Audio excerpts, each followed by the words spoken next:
Hi everyone, it's Katie from Paradise Falls family. In this video we'll be covering part 2 of our vlog on our 4-night cruise on the Disney Wish in April 2023 to the Bahamas. In part 1, which I've linked at the end of this video, we talk through our time on board and what we did on the cruise. In this vlog we'll talk about some of the more practical bits, an overview of the ship and our tips for your trip. We've tried to cover off everything you might need for your trip, but just send us a message below if you have any questions about the Disney Cruise Line experience. Before we get on to the cruise itself, let's start with what you can do before you board. After you've paid in full for your cruise, you can make reservations for activities such as port excursions and some onboard experiences such as paid for dining bookings, drinks classes and things like the Bibbidi Bobbidi Boutique in accordance to your Castaway Club membership level. First time cruisers can book these 75 days before the cruise date. Silver members can do this 90 days before. Gold members 105 days before, Platinum members 120 days before, and then the new Pearl membership level can do this 123 days before sail date. Check-in then opens 30 days before the sail date and you get assigned a boarding group at this point, along with making some other onboard bookings such as bookable character meet and greets. Online check-in with Disney Cruise Line can currently be quite a painful experience. It's really glitchy and things fill up quickly when your booking window opens. We found that going to guest services as soon as you board the ship can really help with anything you didn't manage to sort out previously. This can be things such as moving dine-in sit-in if you wanted early dining and it was showing as full previously, or can be used to book onto activities, either free or paid for, that were also showing as sold out during the check-in. For example, we weren't able to get a place on the Princess Gathering, which is a free princess meet and greet, but they sorted this out for us at guest services really easily as soon as we boarded. This can also be used for trying to get things like Paulo reservations. So let's start at the beginning now with embarkation and how this worked for us. Our embarkation day began at Walt Disney World at the Beach Club Resort where we were staying. We'd pre-booked transfers through Disney and we were picked up around 9 AM. We received a letter in our room 2 days before with detailed instructions on the process and the pickup time. This also included instructions on what to do with our luggage, along with the luggage tags. Disney sent a porter to collect our luggage at around 8 AM and then they took everything we wanted, and the next time we saw it, it was outside of our stateroom on board the ship. Alternatively, if you don't want to take this approach, you can take your luggage down to the bus yourselves, loading it on and off yourselves and then checking it in aboard at the port. However, it was so easy, we'd really recommend having your luggage ready to hand over to the porter that bit earlier. We then just had a few carry-on bags with us with essentials and swimwear, and we were instructed to wait in the solarium building of the beach club until we boarded the bus. The coach was lovely and comfortable and they played Disney cartoons and Toy Story 2 on the screens to entertain everyone along the way.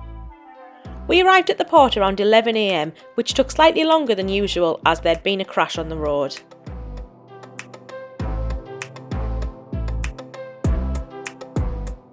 Being some of the earliest to arrive, the queues were really short. We sailed through check-in and had maybe 10 minutes in the terminal to take some photos and have a look around before they called our boarding group and we were aboard the ship by around midday. These coach transfers through Disney cost around £100 for the 4 of us, which is a little more than some of the other options, for example independent transfers or a car rental, etc. However, we prefer this approach for us as it takes some of the stress away. It keeps you in the Disney bubble, which is fun, and most crucially, it automatically gets you one of the earliest boarding groups, meaning that you're one of the first groups to go aboard the ship. Without this, your boarding group is assigned on check-in, and so we may be gained up to an extra 3 hours aboard the ship. For us, with it only being a 4-night cruise, this was invaluable. To book transfers through Disney, just call them ahead of your trip and it's really easy for them to add on to your booking. Something else to briefly mention for embarkation is the muster drill. This is just a mandatory safety drill everyone has to participate in once on board. Instructions are given on the app and our meeting place was in the Worlds of Marvel restaurant. It only takes around 20 minutes, so it's pretty painless, but make sure to go along on time as they record who's been. Also, top tip here, after this everybody's trying to use the lifts or the elevators as people call them, and it's absolute chaos. If you're able, you're much better off using the stairs. Okay, moving on to onboard the ship, I'll give you a quick overview of the layout to help you get your bearings. I won't go into massive detail here as there's lots of walkthrough tours on YouTube, but just to give you an idea, the ship is split into 15 decks, although the top 2 are primarily only suites. As a general rule, dining locations are at the back of the ship and entertainment is generally towards the middle and the front, which does help you get your bearings a little. There are 2 banks of elevators, one at the front and another at the back. This is actually 1 spot less than on the other Disney ships, which we thought would be a bigger problem than it actually was.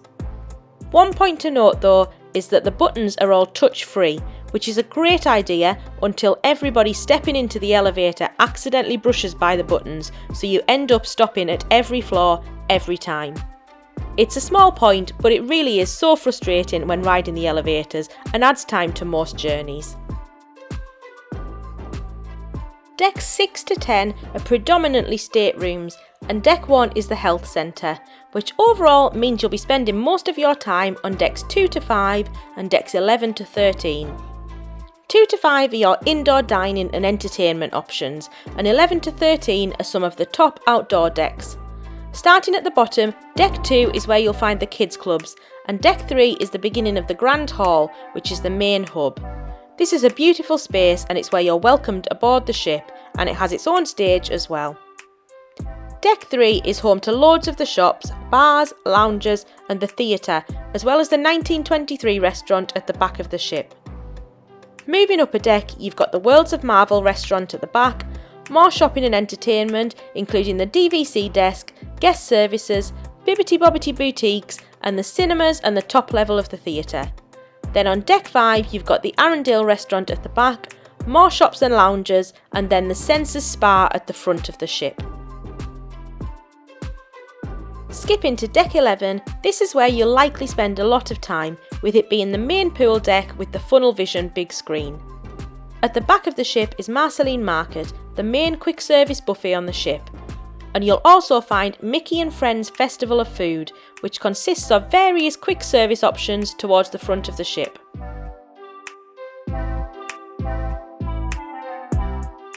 Deck 12 has a couple more pools, plus the Toy Story splash zone for the little ones and the Slidosaurus Rex. And then it also has the Hero Zone, which has the ship's sporting facilities and is where you'll find the Incredicourse at certain times on your cruise. Finally, at the back, there's Paolo and Enchanté, 2 additional charge high-end restaurants. Deck 13 is primarily of note because it has the entrance to the Aqua Mouse, but it also houses a few bars and some more of the Hero Zone. I've mentioned dining quite a lot so far, so let's look at that next. There are 3 main restaurants on the ship: Arundel, which is Frozen themed, Worlds of Marvel, which as you'd expect is all about the Marvel films, and then 1923, which is themed after old Hollywood and legendary Disney animation. These are located at the back of the ship on decks 3 to 5, and you'll rotate between them with a different restaurant on each night. If you're on a 4-night cruise or longer, you'll obviously visit one twice, and this is randomly assigned along with your dining schedule. This can be found in your app when you board the ship. Your servers stay with you for the whole time on the cruise, meaning that you really get to know them and them you, so they know your preferences and any allergy information, which was really handy for our group. After night 1, they also have your favourite soda orders waiting for you when you sit down, which is a really nice touch too, so you don't have to wait. There are 2 dining sit-ins, one at 5:45 PM and one a little later at 8 PM, and you can request your preferred seating when you book your cruise if there's still availability. Having young kids and being from the UK and dealing with jet lag, we always go for the early one so the kids aren't too tired by the time they come to eat, and this works well for us, and then we can relax and enjoy the evening show with some treats afterwards. If you do the opposite though and you're on the later dining sitting, you get to watch an earlier show, so it's much the same. All of the food and drink in these restaurants is included in the cost of your cruise, except for alcohol and specialty drinks. Outside of the 3 main restaurants, you've also got Paolo and Enchanté, which are paid for additional restaurants that you can visit. These do book up well in advance though, so make sure that you get a reservation if you want one. Then in terms of quick service, your main option is Marceline Market. Marceline Market is a quick service buffet with loads of options, and the menu varies each day. They're also more than happy to accommodate allergies, and you just need to ask one of the chefs and they'll prepare something for you specially, as with all the restaurants.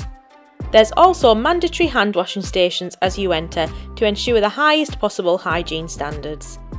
Marceline Market is the main option for breakfast too, which does mean that it gets very busy as we found. Another option to get around this is by ordering room service, which again is free, although make sure to tip your cast member who brings this to you.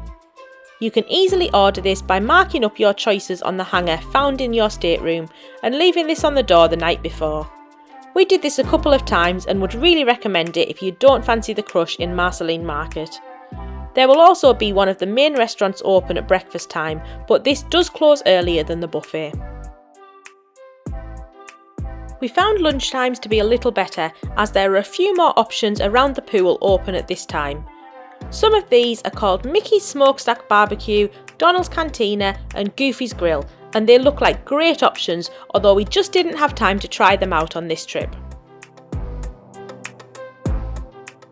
Moving on to the swimming pools. The layout of the pools on the Wish is a little different to other Disney cruise ships. Basically, they have a larger number of smaller pools, and they don't have the usual slightly bigger main pool.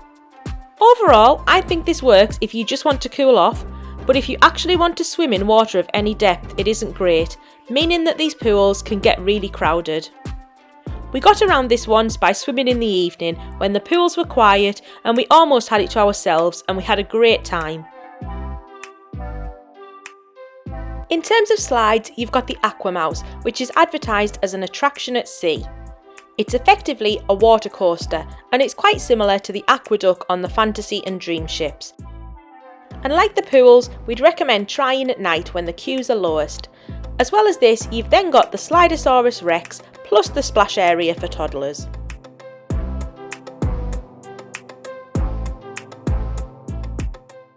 As well as the swimming pools, one of the other popular options for kids are the kids clubs, and these are superb on the Disney ships.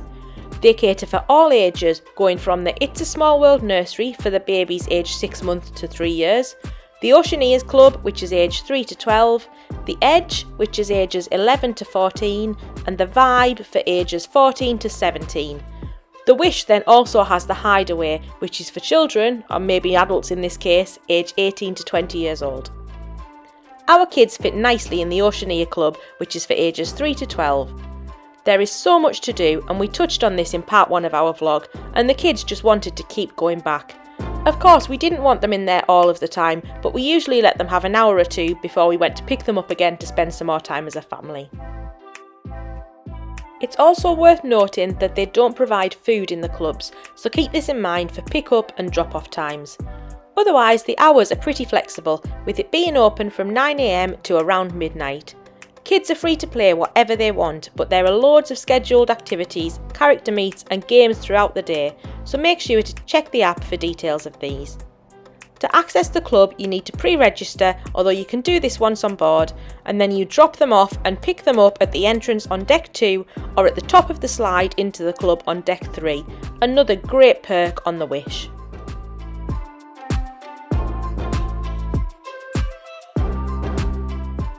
Moving on to entertainment, there's just far too much to mention here, but the main thing we'd recommend is to make use of the onboard app. As soon as you get on board the ship, get set up. This is essential when you're on board and you don't need a Wi-Fi package to access it. It will automatically work for everybody on board. This shows you all the activities on offer, as well as your dining plan for the cruise. It has the schedule for the theatre shows, the cinema, character meet and greets and all of the other things on offer. We found it's worth making a list of everything you want to do and spend a bit of time planning it all out, as some events only run on certain days and times. For example, we knew we really wanted to try the Incredicourse, but it was only on for a few hours on day one, so we had to plan around this a little. This is a screen recording of the app showing all of the huge variety of activities on offer on just one day of the cruise.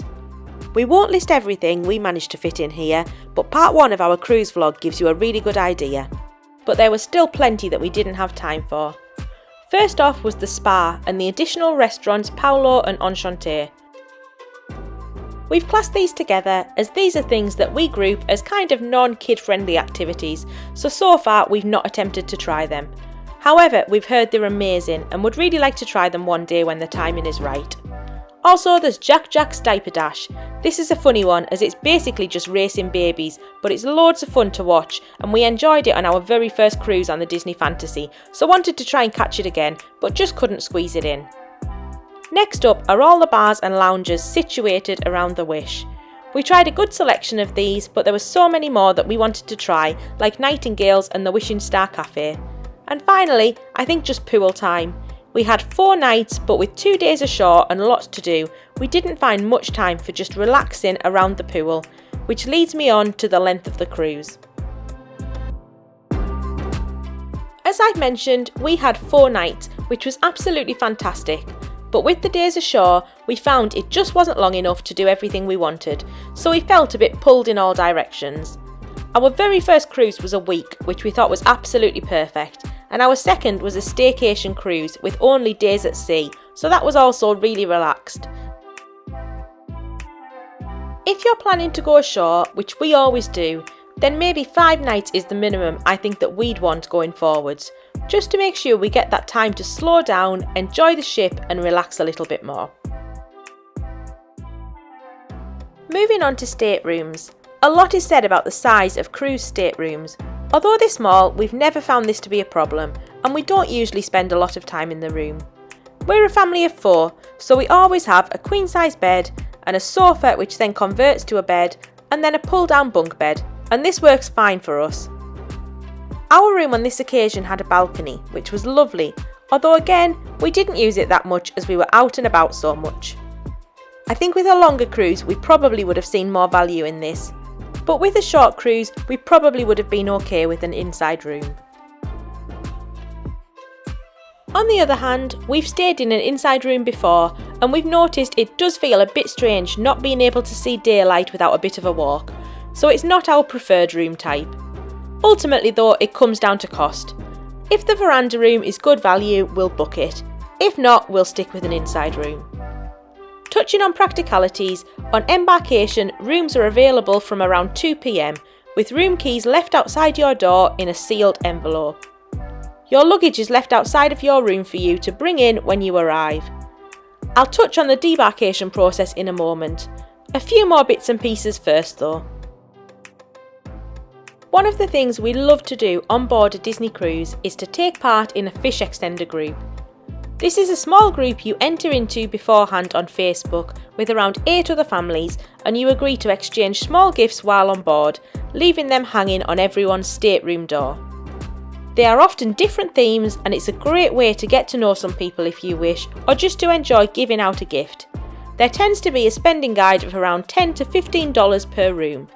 The kids love dropping them off and exploring the ship, as well as the excitement of finding gifts waiting for them when we get back to the room, so it's something we'd always recommend when cruising with Disney. Next up is placeholders. This is something we've started doing, and it's basically a discount you can lock in for your next Disney cruise. By paying $250 upfront, you can lock in a 10% discount off your next Disney cruise, subject to a few exclusions. It's fully refundable and lasts for 2 years, so for us it's a no-brainer, as we're always planning a couple of cruises over the next few years. The $250 you paid then gets deducted from the price of your discounted cruise. You can easily do this on board in your app. Make sure to do it before you disembark though, or you'll have missed your chance. And finally, moving on to debarkation. This is the worst part of the cruise by far, but Disney try to make it as painless as possible. You need to pack up your luggage the night before and leave it outside of your room by around 10 p.m. Disney will then take it off the ship for you the next morning, where you can find it at the port when you disembark. Alternatively, you can walk your luggage off yourself if you prefer, or if you can't get packed up in time. Make sure to review your tip sheet the night before in your room. Tips are automatically added for each of the main cast members, your stateroom host and those who look after you in the restaurants. This is calculated as a set amount per person per night, varying by the cast member role, and you can flex this as much as you want if you've had extra special service which you'd like to recognise. The next morning, every room is assigned a time and location for breakfast if they want any. This is usually really early so they can process everyone off the ship in time. Because we were on the first dine-in sit-in, it was the first breakfast sit-in for us at 6:55 a.m. in the Worlds of Marvel restaurant. There was a reduced menu, which wasn't great for those with allergies, but we were able to still get something. You can then pretty much walk straight off the ship with any luggage you may still have with you. A tip here, which we've used on other cruises, was to give your assigned breakfast a miss. The buffet restaurant is also open, and this stays open much later than the time you will have been assigned. We're never in a rush to leave the ship and don't enjoy the early wake up, so we'll probably always use this option again going forward. Once off the ship, you can pick up your luggage, pass through customs and be on your way. For us, this all ran really smoothly and we were able to get our luggage and found the pickup location for Alamo Car Rental really easily just outside of the terminal. We hopped in and were in our rental car by 9 a.m, so it was all nice and easy. So that brings us to the end of our cruise. We've tried to cover off all of the key tips which may be useful for you on your cruise, but if there's anything at all you want to know, then please just message us in the comments below. Over the next few weeks, we'll be looking a bit more at our time on Castaway Cay and Nassau, so make sure to subscribe to our channel to catch those. Thank you all so much for watching.